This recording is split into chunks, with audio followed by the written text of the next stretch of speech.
Pacaran beda agama. Dua kata yang pas didengar tuh sebenarnya udah otomatis kecium bau-bau patah hati di ujungnya. Banyak yang bilang kalau udah sayang semua perbedaan tuh bisa dihantam. Tapi realitanya pas rasa sayang itu mesti berhadapan dengan perbedaan cara berdoa. Cinta sedalam apapun ujung-ujungnya bakalan kalah telak sama kenyataan. Kadang aku suka nanya ke diri sendiri, kenapa sih dari sekian banyak orang di dunia, aku mesti jatuh cinta sama mereka yang berbeda? Kenapa mesti mempersulit hidup dengan naruh perasaan ke orang yang dari awal udah jelas gak bisa digapai? Emang gak ada ya orang yang satu iman yang bisa bikin aku jatuh hati? Kenapa jalannya mesti sesusah ini? Dan buat aku, rasa sakit itu gak cuma datang sekali, tapi 2 kali. Kisah yang pertama, dia adalah sosok yang sangat baik. Tapi di antara kita, ada tembok yang tebalnya luar biasa. Bukan cuma beda iman, tapi kami juga terhalang yang namanya tradisi suku. Dia Kristen, dan dia Batak anak pertama. Kita semua tahu gimana kuatnya adat dan harapan keluarga di belakangnya. Ketika kita bilang jalani aja dulu, secara nggak langsung kita tuh lagi nyicil rasa sakit buat masa depan. Sekeras apapun kita mencoba, seerat apapun kita menggenggam, ada realita yang menuntut kita untuk sadar diri. Hingga akhirnya kita mesti rela berbalik arah. Sedekat apapun kami dulu, sekarang dia sudah menikah.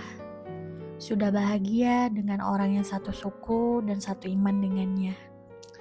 Dan di sini aku belajar satu hal. Ada orang yang dihadirkan dalam hidup kita cuma untuk jadi penonton di masa lalu kita, bukan jadi pendamping di masa depan.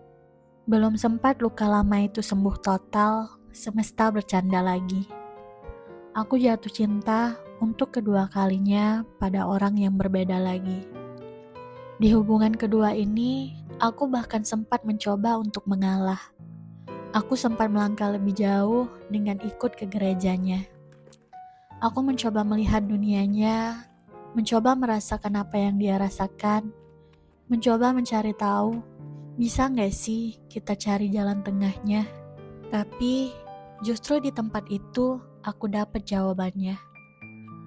Pas aku duduk di sebelahnya dan ngeliat dia menangis sambil berdoa dengan sangat tulus ke Tuhannya, di situ dadaku rasanya sesak banget.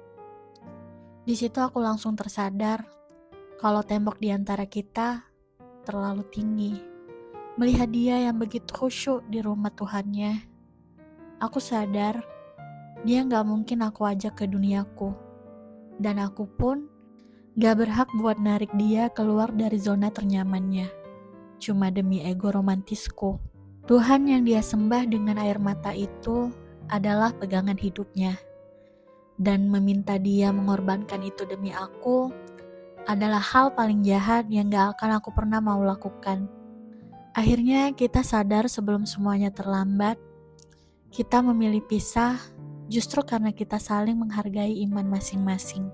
2 kali gagal karena alasan yang sama, jujur bikin capek batin. Kadang suka overthinking tiap malam dan ngerasa apa yang salah sama diri aku. Tapi setelah aku pikir pakai kepala dingin, ngelepasin mantan yang beda agama, itu bukan berarti kamu kalah atau lemah. Tapi itu adalah pilihan paling realistis yang bisa diambil demi kebaikan bersama. Mencintai dengan dewasa itu adalah ketika kita sadar kalau kita gak berhak egois. Ya, kita tahu ini bukan cuma soal status pacaran. Ini soal sesuatu yang jauh lebih besar demi sebuah masa depan bersama, demi pernikahan. Tapi pertanyaannya, apa iya kita tega meminta dia buat ganti prinsip hidupnya? Merombak total apa yang dia yakini sejak kecil cuma demi bisa menikah sama kita.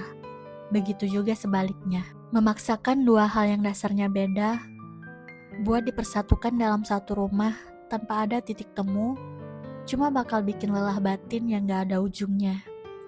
Karena pernikahan itu ibarat mendayung satu perahu yang sama. Gimana bisa jalan kalau arah dayung kita udah beda sejak awal? Jadi, menyudahi hubungan adalah bentuk respek tertinggi buat prinsip hidup masing-masing. Kesimpulannya, perbedaan ini ada bukan buat bikin kita saling benci, tapi buat kita belajar nerima kenyataan. Gak semua orang yang masuk ke hidup kita ditakdirkan buat nemenin kita sampai garis finish. Ada yang datang cuma buat jadi bab cerita yang indah, yang ngajarin kita gimana cara mencintai dengan lebih dewasa. Dan buat kamu yang pernah jadi bagian paling berharga di hidupku, dari sini aku cuma bisa ngirim doa terbaik. Untuk kamu yang pertama, aku bahagia melihatmu sekarang sudah bahagia dengan dia yang satu suku dan satu iman denganmu. Dan untuk kamu yang kedua, walau kita sekarang sudah berjalan masing-masing, aku berharap sekarang kamu juga bisa menemukan kebahagiaanmu. Seseorang yang gak bakal bikin kamu bingung di hari Minggu, seseorang yang seiman dan bisa berjalan beriringan denganmu tanpa ragu. Seseorang yang punya Tuhan dan suku yang sama denganmu. Sehat-sehat ya di sana.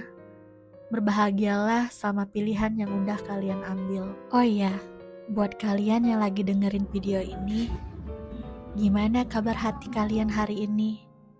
Lagi ada di fase denial atau lagi dipaksa mundur pelan-pelan? Coba dong ceritain di kolom komentar. Seberapa tinggi tembok yang lagi kalian hadapi sekarang? Biar kita bisa saling menguatkan di bawah sana. Simpan memori indahnya, terus melangkah lagi, berbahagialah untuk dirimu sendiri. Ruang ini selalu terbuka buat semua rasa yang enggan bersuara.